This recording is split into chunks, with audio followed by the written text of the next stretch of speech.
Oh,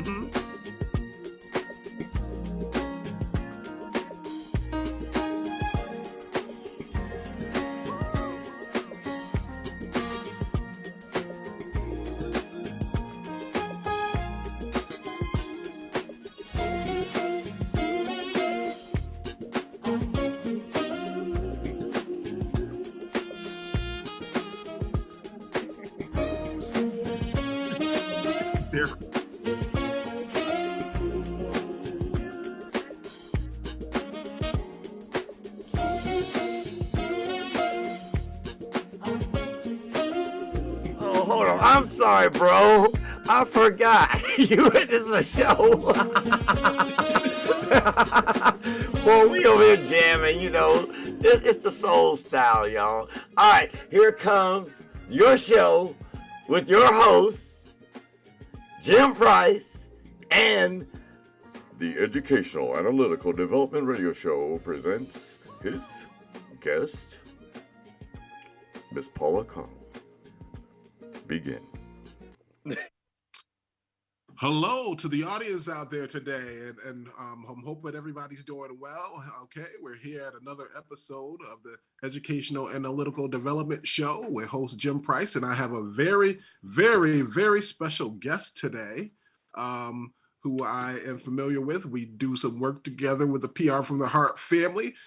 Introducing very special guest. Glad to have her on the show today, Paula Karll, who is an award-winning author and educational advocate. So welcome and welcome here, and so glad to have you, Paula. Thank you. Thanks for having me and inviting me on. This is great. So today, we'll cover a lot of things in terms of like background and questions, and we'll go over some things and learn more about you as an author and as also an educational advocate. And we'll cover the gambit and get the audience to get to know you a little better, and also know about your books and things of that nature too. Sounds good? Awesome. Yes. All right. So glad to have you. Give us a little bit about your background, like where you're from, and things of that nature, so that the audience can get to know a little bit about you.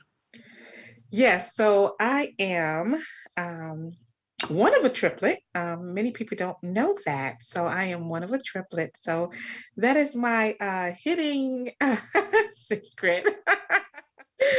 I am born and raised in Chicago, Illinois, in the suburbs area. Yay, Chicago. I am an educator, a special education teacher. I've been teaching for over 10 years now. I am a literacy advocate. I am also an advocate for special education. And I'm also a children's author. So I just wrote my first children's book, which I am excited about, and I will share some information about it later. But that's really me in a nutshell. My parents are from Jamaica, so I have this deep root to work hard, play hard, and you can enjoy life when you do all those things. That is so true. I always am an advocate a lot of times for the importance. I think a lot of times people do forget, like when you're going through the rigors of things in terms of work and life and whatever you're doing and your aspirations of things. Sometimes people leave out the aspect of self-care and not taking the time to rejuvenate themselves and allow themselves to be, do things that are befitting of them or help them feel good, or whatever it might be, whatever activity it might be that makes them feel, comfortable and content with, self-care. I'm always doing self-care things myself in terms of. Okay, so you're gonna hear some music and some kids in the background. It's okay.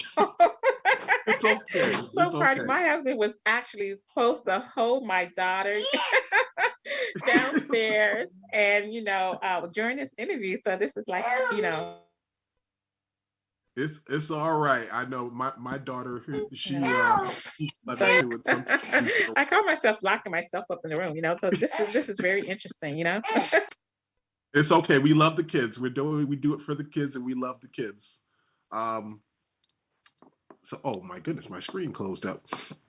So, definitely self-care is one of the things that I often like to express and talk about in terms of, when we're trying to do things and making sure that we are revitalizing ourselves and things of that nature. So could I ask, like, what got you started in terms of when you, hey, there we go. See, we love the kids. We love the kids. Hey, how you doing? You doing good? Yeah, we love the kids. So I was going to ask, so in terms of you and being a book author, how did you kind of get started in terms of book writing and things of that nature for yourself? I know there's probably a good period of time, before you became an award-winning author, you probably had a lot of, you know, it was a process, I'm sure. It was a process of you getting to that point where you were, getting material together to get to the point where you started to actually get the publication and things of that nature. Now, I think you might be on mute too. I'm not sure. Okay. So one of the things that I do also myself, being an educator, I counsel school kids too, and also with my education, I'm in a doctorate program as well, so I do a lot of research. So a lot of times, self-care has been so good for me, and especially in terms of, like, I just came from a wonderful trip in Vegas, doing some promotional things out in Vegas and things of that nature, and all. So I mean, it was a it was a tremendous thing to be able to actually, like, I mean, literally, this was just like a week ago. I was in Vegas, doing my vacation thing, doing promotional things of that nature and stuff like that. So I got a chance to promote and have a good time and then get back to Mass. And then I was like, getting, scrambling to get things prepared for the show after I got back. And I was like, this would be a wonderful opportunity to, be able to connect with another fellow author who has a passion of the same reign as I have in terms of, making child books and things of that nature. So could you give us like a little overview of how you got into the process of becoming an author and what that meant for you as well?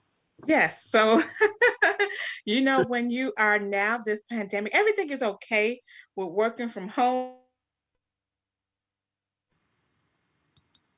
Now you got children coming in, that was a funny moment there. So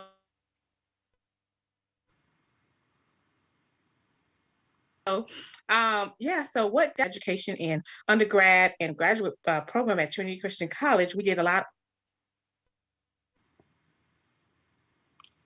of reflecting as a person. How did it affect us positively for someone else? And then also, how did it affect us as the world, And so just reflecting during this pandemic, I reflected a lot about my experience, one as an educator, two about my own children, just them growing up. So my first book is about my children. So my background in literacy was already and rooted and grounded in me, but then I decided I wanted to leave a legacy, not just for my own children, but for other children that I teach. Because in the underserved community, there is a very, very much need for children and literacy, a need for children and literacy. And that is very, very important to me. And that's how I got started writing my children's book, because I wanted to make sure that literacy stays in our community and broadened wider, so that children know that there's a purpose. There's a purpose in reading, and reading diverse book also helps them. And the special thing about me being an educator, I have my book in a diverse format. And when I say building, and my mission is building a diverse library to provide books inclusive and accessible for all children. And what I mean by that is that I have this book in a diverse format, meaning that I have it in audio, I have it in the text to speech for those early learners, for those struggling learners, and for those ESL learners, English Second Language learners, to help them with this particular book. And that was my purpose of building a diverse library. I know when you mentioned about diverse learners, Yes. And it also in terms of ELA, because I'm an educator too. I counsel kids all day. I see the gamut of and though I think those aspects of things are so important in terms of what you just mentioned, because a lot of times, especially with ELA or ELA, some of those elements are lost in terms of those students who are trying to struggle and trying to stay up with the curriculum and the academic rigors and things like that are put in Yes. place for these stuff like that. So I feel that did that was a very I definitely that point was very well taken in terms of that, because I definitely agree wholeheartedly with that. A lot of those students are kind of they do have their struggles and things of that nature. So I mean that's wonderful. So in terms of by the time you got to the print and publish, I'm sure you were very excited and things like that. In terms of like your first book, how were some of your feelings in terms of like when you're about to release? How were some of your feelings about you're about to become a publisher, a published author, and things? How were some of your feelings stemming from that? I was really, really excited. I wanted to make sure that I put the best work out there, so that children can see quality and great story. And this story is a personal story because it is about my children. It is about an experience that I had when my oldest daughter, who struggled adapting to her new sister. So that's really the basis of my book, is an older child adapting to a new sister or a new person coming home, and it is a real um, feeling that older children that been alone for a long time, they really have those sense of feeling. And so I wanted to make sure not only that we're taking care of the young sibling, but also understanding and incorporate and encourage the older child as they see these new changes coming in.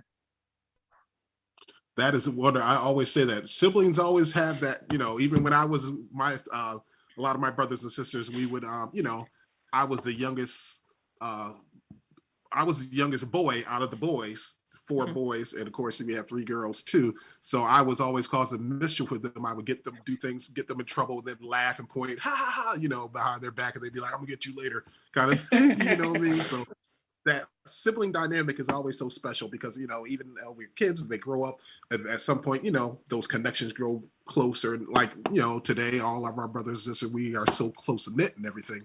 So I mean that aspect of teaching that and having that be a part of your lesson in your book is so important, because I mean that is where a lot of the development of our kids take place, through their Yes. interaction with their siblings and things of that nature. So I think that is absolutely wonderful. So in terms of you were reflecting on the positive gifts that God has given you, and you say your inspirations were definitely your children. Yes. So in terms of your I know you were also a part of a lot of programs that support underserved the population, underserved population. Can you go into talking about and expressing, letting the audience know a little bit more about your advocacy programs that you're involved in as well? Yes. So my advocacy program is called Paula Karll Advocacy. And what I do is I support parents in underserved communities understand individualized educational plan. In short, it's called IEP. Um, so parents, my mission is to support parents so that they understand how their child's IEP is written, how it is supposed to be implemented, and also how it's supporting their child at school. And my mission is that parents understand this because it's really, really vital that parents are involved, especially in underserved communities. I've been teaching in the education systems, like I said, for over 10 years. And a lot of times we see parents that do not show up for their child. And that's critical because if you're not showing up for your child, how do you expect your child to show up for teachers and educators and all of those stakeholders in the school? So it's important that we demonstrate that, show those positive reflection, and so that kids can also learn positively that, you know, this is important. I can do more than just, I was today. I'm a switch the gear just a little bit. I went to the doctor this morning to get a screening, and I just Mm. looked at the device that they were using on me. Somebody had to think about that and put that together. So if you learn in these basic skill in school, again, you can make those connections when you go further out in junior high school, in high school, then in college. Again, nowadays we're seeing a lot of first generation graduating from college, and that shouldn't be. We should be graduating from college years ago. We should be doing that. And so again, advocating for education, special education in particularly, because those kids sometimes get left behind. And so that is my mission, is to be an advocate for those parents in underserved community. And I think that is absolutely spectacular, because I mean, I do see it day in and day out too, where a lot of students who are on IEPs and 504 and things of that nature, sometimes it's almost like they slip through the cracks in terms of their academic endeavors and things like that. And then in some situations, they're expected to be supposedly fixed just because they have certain kind of goals and benchmarks in place to try to, provide them with what they need in order for them to succeed. So, I mean, I've seen a lot of that as well. And I applaud you on your efforts to, embrace that idea of trying to create change and try to, push forward the envelope in terms of having those students who are in those situations of, 504 plans and IEP plans to be pushed to the forefront and get the things they need to be successful in their academic settings. So, I mean, that's tremendous right there. And I praise that. And I'm hoping the audience out here, as you're listening, please, if you need to connect and want to know more about these things, please connect with Miss Paula here. And I mean, it's just a tremendous blessing to be able to service kids in that nature as well. So, I mean, when you service and try to do good, you always are blessed in return. So I know blessings are continue to rain down on you as well, just because of your endeavors to do that. Thank you. So, I mean, so in terms of also, I know you also mentioned that you have a new 501 Yes. nonprofit Yes. organization. Yes. You So can yep. yeah, it's called Talk- Donate Knowledge. And Okay. Donate Knowledge is the 501c3, and it just started. And so my mission there is to build a diverse library to provide tools for children. And I make this connection, although it's separate from my book, but the mission is the same, to get these books in the hands, new books in the hand of children in underserved community, so that they know that the importance of reading. Also, connecting with libraries so that they know that, hey, instead of me going outside to just do nothing, I can do something outside by reading a book on the tree. I can, gather friends and say, hey, did you read this book? Do a children's book club. We have adults book club. Why we can't create a children's book club? So those are the things that I really want to support and Donate Knowledge, so that it can build more exposure to reading to children in underserved communities. That's excellent right there. That's great. I'm always happy to hear about anything that is positive in terms of trying to do something to serve the community, because so many of our communities today, they are in need of additional support, and and especially you see that a lot of the inner city communities where a lot of the schools are underfunded and things of that nature. So I've seen both sides of the coins of that as well, in terms of being able to work kind of a rural environment in terms of schooling, and then coming, working within the inner city districts as well, to see how the differences in Likewise, I have the same experience, and that's why it's a need. That's why I'm pushing for it, and so that during these talks with different audience, so that they can hear the resonation of, this is important, and this is just not just a, what they call it, a pitch or a pivotal, or those keywords, and No, this is something that we should be advocating every day for children. A lot of times, children in underserved communities don't have that support where they see their parents or their older sibling doing those things. And that's why it's important that we go back into the communities of underserved communities to support them and let them know that education, reading, literacy is important. Yes, it is. It's very important. It's definitely one of the top things that's going, especially in terms of like education. We were just doing a segment last week on a course on public libraries, and how some of the books have been kind of the target of being want to be pulled out of the public school district libraries across the country, and how that has impacted a lot of things.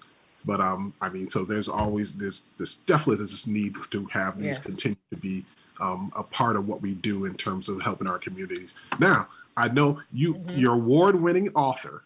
Yes. I gotta, I gotta ask. So, when you got to the point where you knew you were going to win the award, or you had won the award, like how do you feel that changed the dynamics of how you went moving forward? I'm sure you had so many feelings in terms you won the award, you're award-winning author.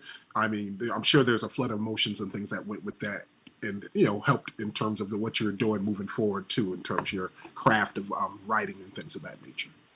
Yes. So, there's a standard, and my expectation was high. And I'm Mm. glad that I was able to meet that high expectation with the Mom's Choice Award. Um, and so that was important to me, to make sure that I produced the best work, make sure that I um, share not only my inspirations about my own family dynamics, but also to share. So, audience, for you to understand where I'm coming from, my book have a multicultural family on the Mm. cover of my book. And sometimes you don't know how well it will receive with others.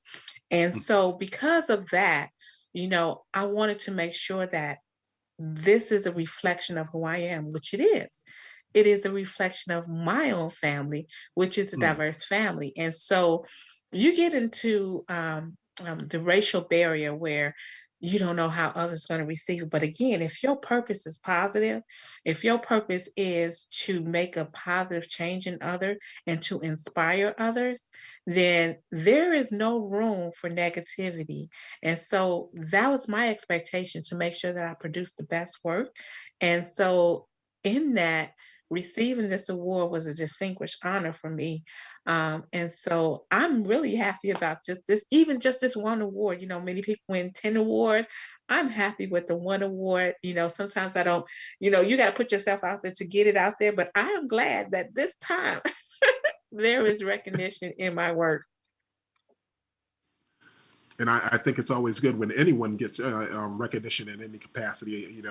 It's always good that when you're recognized, it makes you feel good, and also lets you know that you're also having an impact on in terms of what you're doing too as Yes. well. You're Yes. getting that recognition. You're it's basically letting you know you are making a difference. You're having an impact on people, families, and children, in terms of what you're trying to do and the message that you're trying to promote in terms of the overall message of the books and things of that Yes. nature. So I mean, I was saying, I said congratulations before. I was like, congratulations, and I always make sure I think it's just so blushing when anybody can have their work be recognized in that way, where families and children are able to understand and get a good message and learn from the experiences of connecting with the book. So that's tremendous, and I always say congratulations, and we PR for the heart people, so it's going to be a double congratulations on that. Thank you. You know what I mean? Definitely double congratulations on that. So also, we went over. We went over, talked about your new profit organization. So in terms of like moving forward, what are some of your future plans? I'm sure you got more material you're working on and things of that nature. And I mean, you don't have to spill all the beans and say, hey, we're coming out and this is coming out on this time. You know, you don't have to do all, but, you know, just in terms of, you know, future plans and future endeavors. I know you've also been involved in a few TV interviews too, you know, in terms of that. And maybe we could talk about those experiences as well too, you know, but, you know, just what are, in terms of future plans and things of that nature, in terms of the book side of things, what is that looking like in terms of the, you know, for you Yes. right now? So I'm excited that I am on a national book tour right now with the Black Child Book Fair. We'll be going to St. Louis, Missouri at the end of May, and I just really shared that information. So if you subscribe to my email, you will be first to know that. But I just shared it with your audience. So hey, audience, please go on to Paula M. Karll, that's KARLL.com, and subscribe to my email. I do have a lot of different things that I do share via email. So in terms of my future goals is that right now I do have my manuscript written already. I am working with an illustrator right now, the same illustrator that illustrated my first book. We got connected, so I'm happy about that.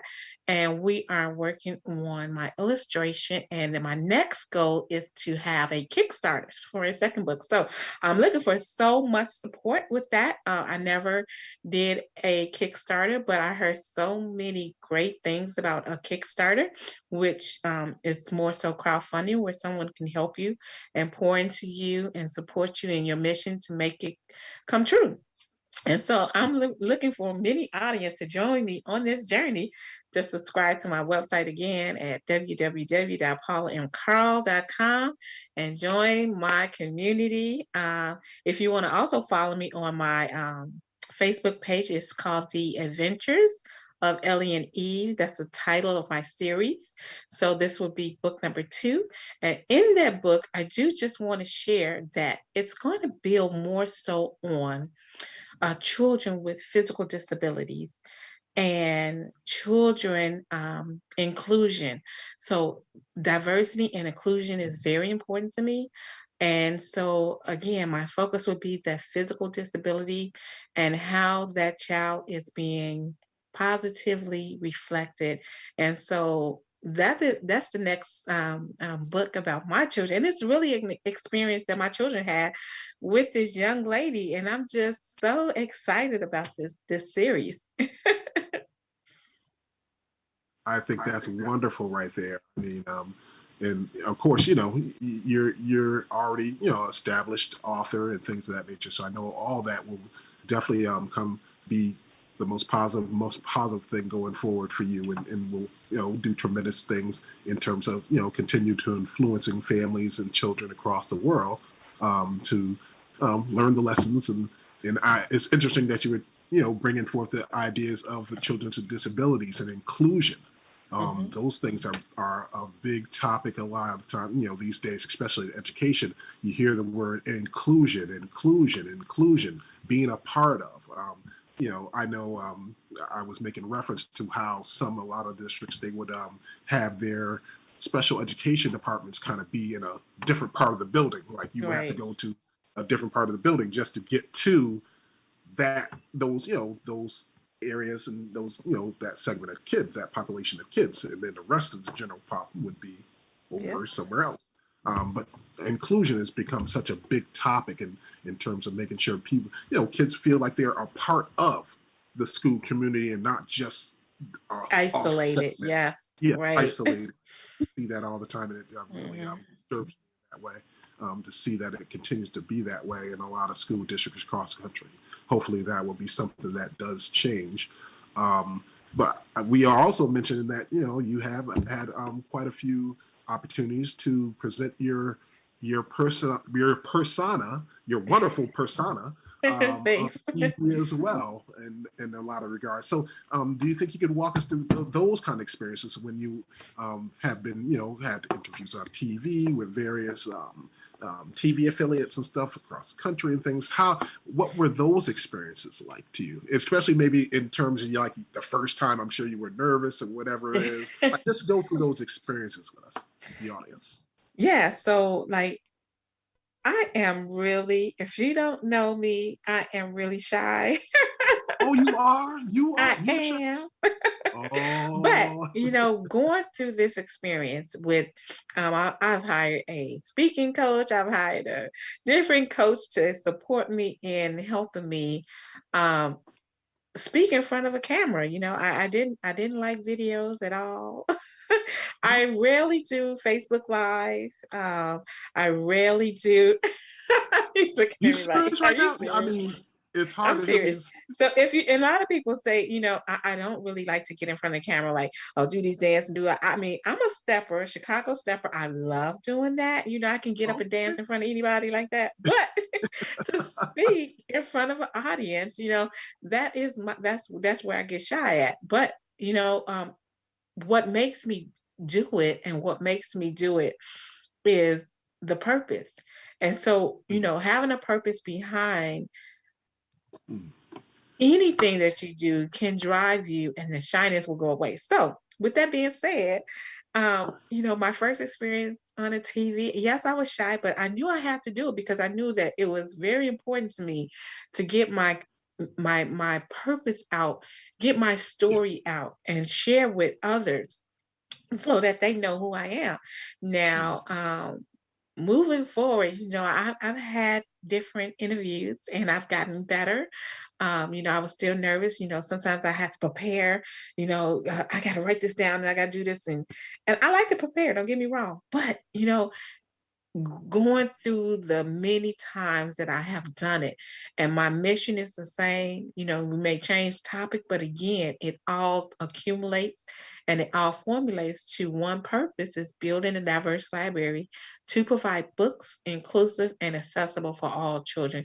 Is my purpose, and that's my driving force, and that's what helped me be motivated. That's what helped me get through any uh topic. And I just want to say, even with this interview, many times before this interview, I would literally just have to type everything out and I would have to read everything.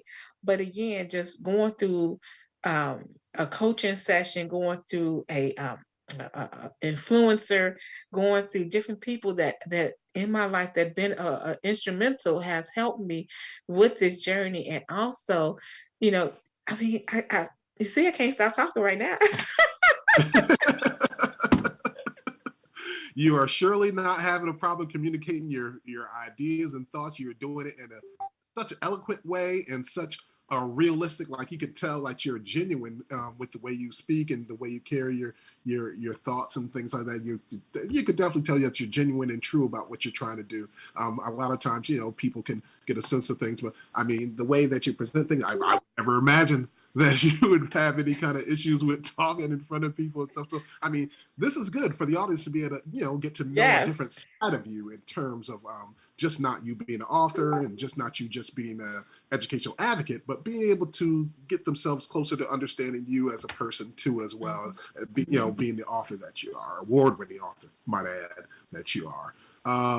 So if you were to give advice to like an like a person who maybe might have material and they're thinking of trying to push the envelope to the next level, become a published author, and maybe they're kind of in a little rut or feeling like, some kind of way, like maybe they're not capable, or maybe it's too much of an obstacle, it's too much, to go through to try to get to that point. What words would you use to kind of maybe inspire that particular group of the audience of people who may be aspiring to become published authors, but maybe they feel like they're stuck or something of that nature? What would you say to that population of the audience?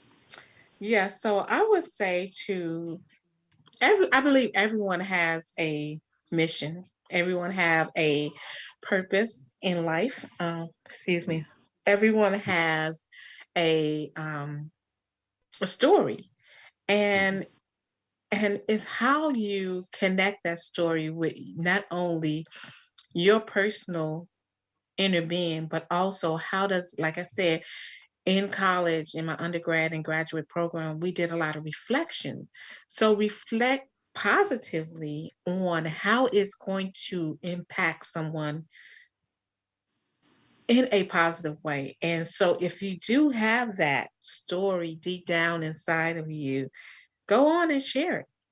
If you Mhm. have that story that you can make a difference in an adult, a child, in anyone's life, go ahead and write it. Don't be afraid to write what you feel that is purposeful. And if you feel purposeful in your mission, I promise you that someone you will impact. Even if it's just one person. I just actually, I'm a switch gear again for a minute. I literally just called I was the department chair in the special education Mhm. in my a classroom many years ago. And I just called one of my mentors, I was over her, but again, she was still inspiring me to be the best. And so I call her. She's right now doing some work um, I think it's in Italy or somewhere over there. And she's doing a mission work. And I had to call her to thank her for teaching me and for showing me, although I was the department chair, I also learned from her how to not only understand a child's IEP, but also how to communicate. And Mhm. so communicate, collaborate. And so I just literally called her. It was like 2 o'clock in the morning when I called her. I was like, I'm so sorry.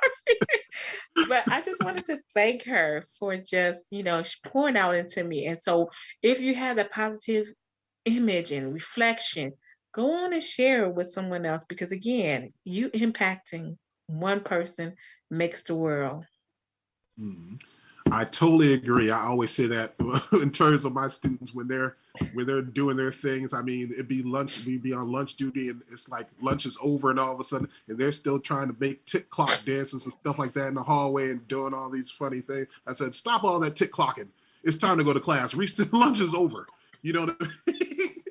But I use that Yeah. example just to say, in terms of kids too, they watch. They're like sponges. Hmm. Kids are like sponges, and what they see, they do emulate. And if they see positive things happen around them, of course, they're more likely to emulate those positive behaviors. Versus if Hmm. they're around kids who are probably a bad influence to them, they're going to be sucked right into that and be, engaged in behaviors that are not appropriate. So, I mean, even if you do impact one, I mean, that is the absolute truth. I always look at some of my students that say, um, we up in Massachusetts, we have what's called MCAS testing. So a lot of the Hmm. kids, they have to take these tests, and so by the time they get to high school, if they could get straight A's, but if they don't pass the MCAS test, they get a certificate of basically like a certificate of participation, not a Hmm. diploma.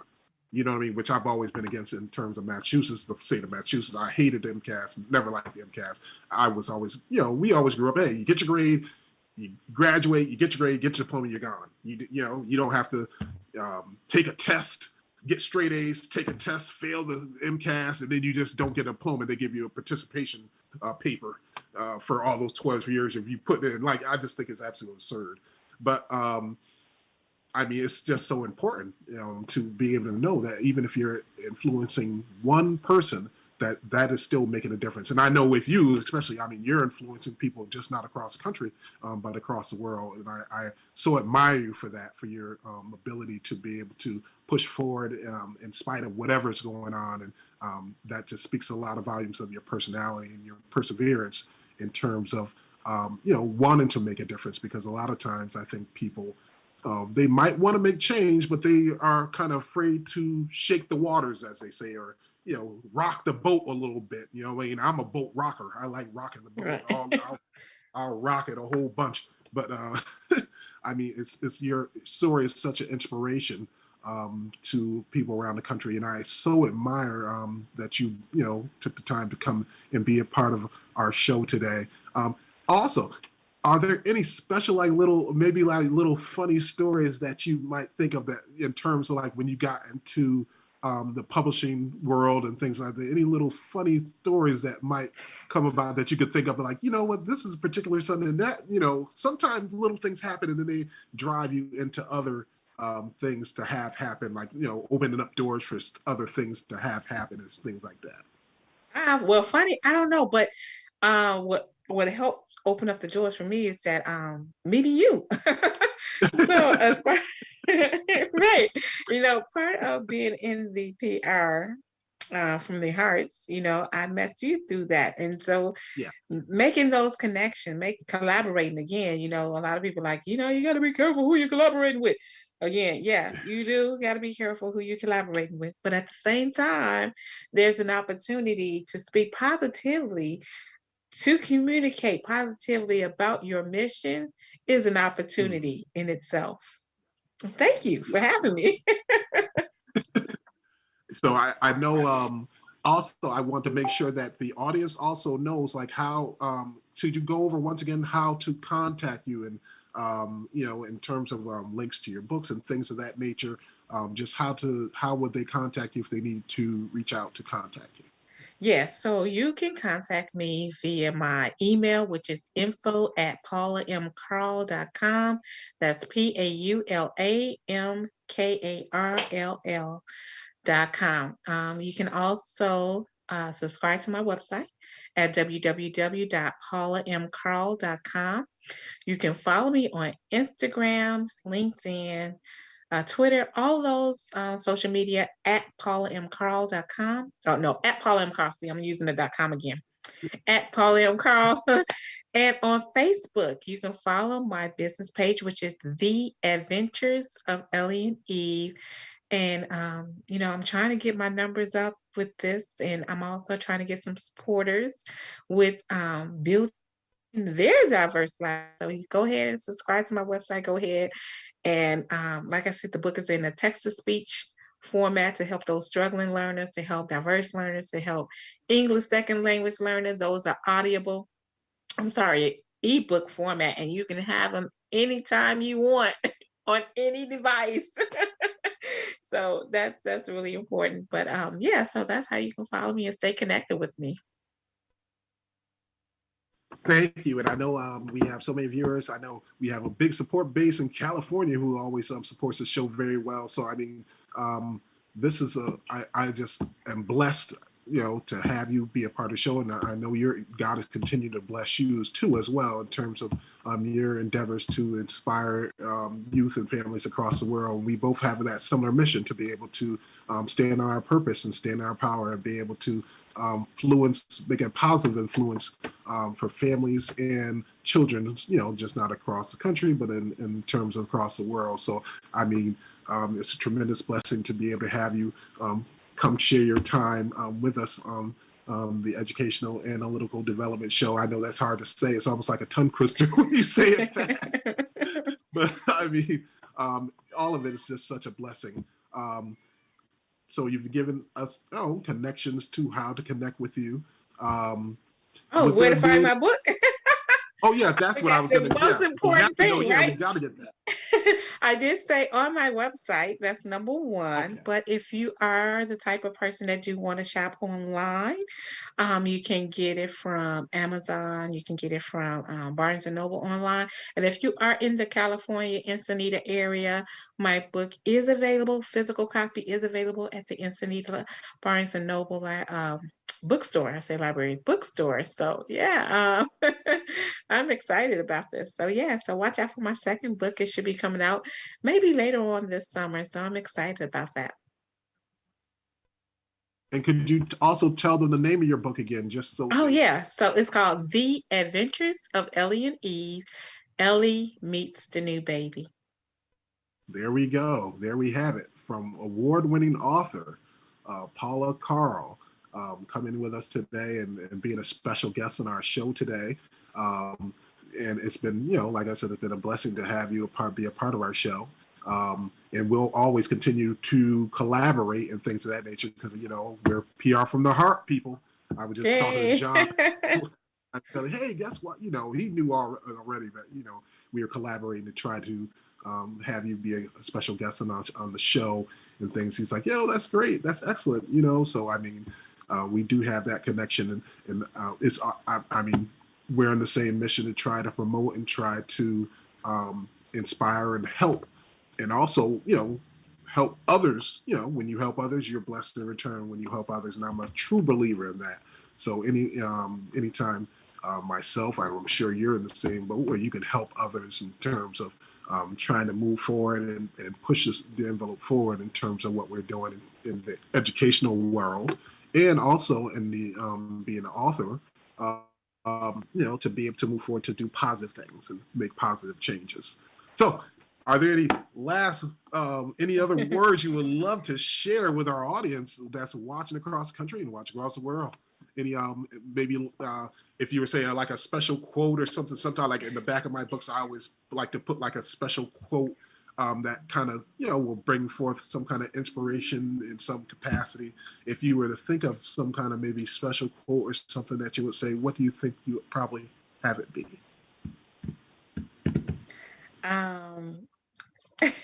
You caught me off guard with that one. I would say, you know, make reading fun, you know, There you enjoy go. with the kids, read with them and make it fun. Yes, there you go. And I mean, that's what we do. We try to make the reading experiences be not only entertaining, but we also try to make it be a fun experience, because we always know when children have fun during their learning experiences, they'll want to continue to learn and grow and Mhm. nurture their minds to become better.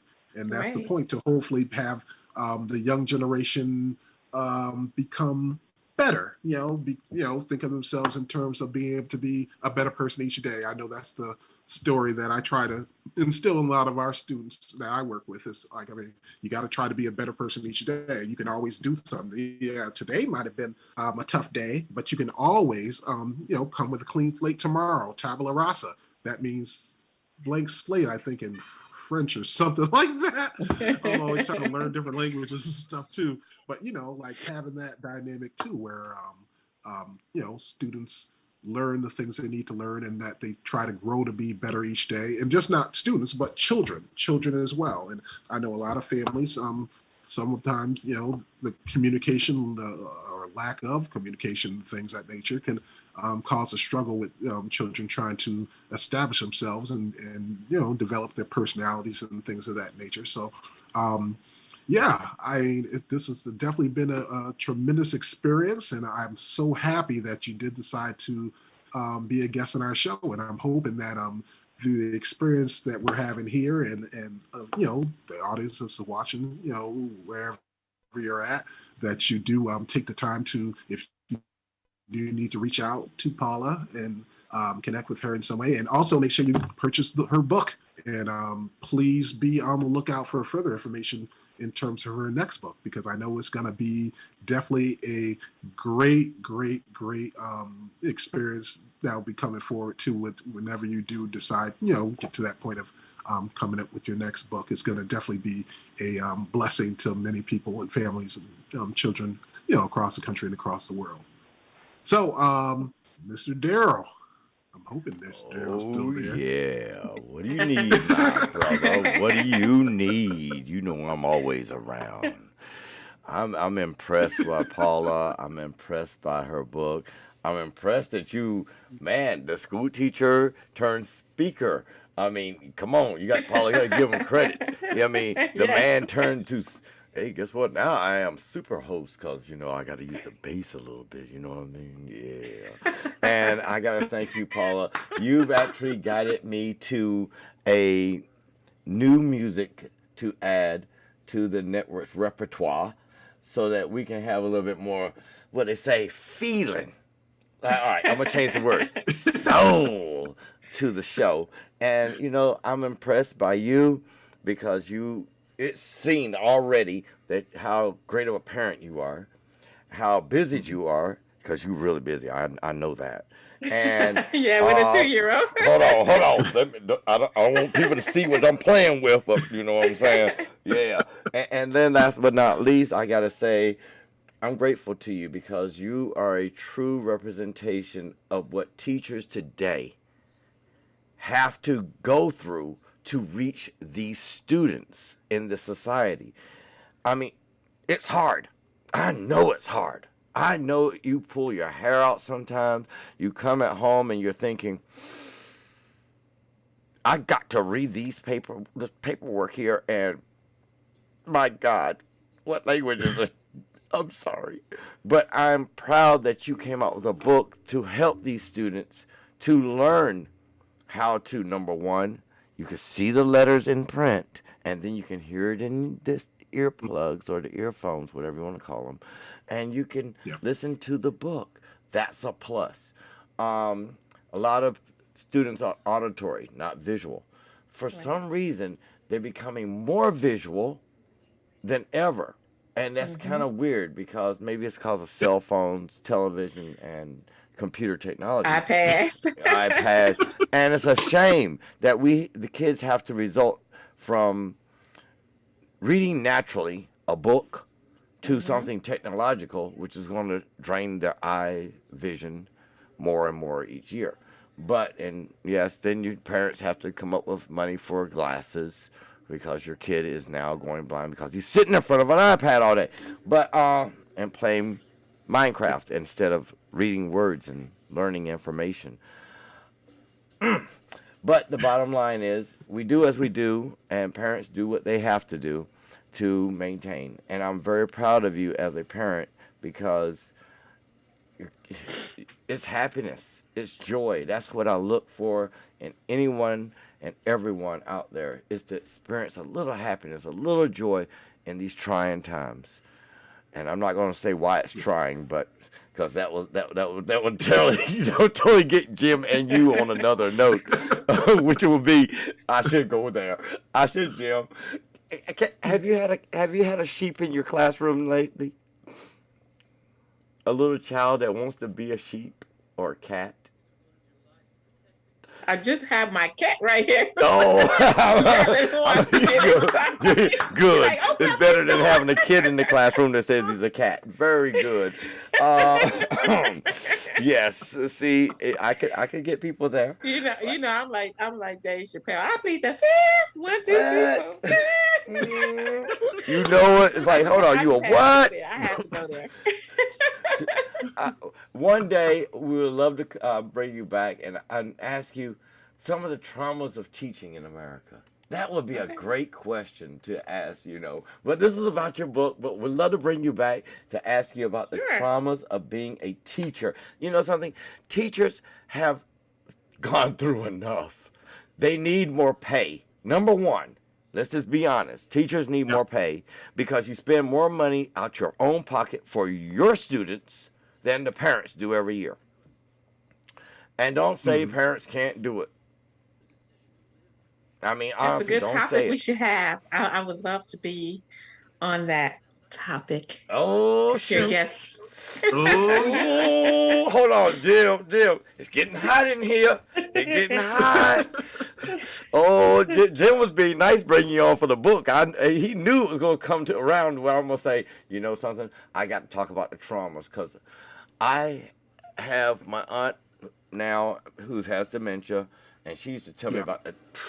My mother was a school teacher as well, and we talking about elementary and middle school, and she saw WWE wrestling live in the classroom. I'm talking about with the with the fire extinguisher. You know what I'm saying?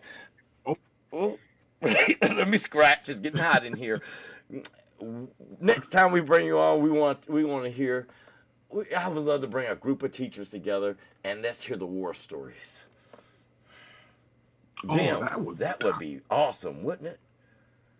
You know how many teachers will be calling in to talk about war stories? I may have to cancel every show behind this show for the war stories.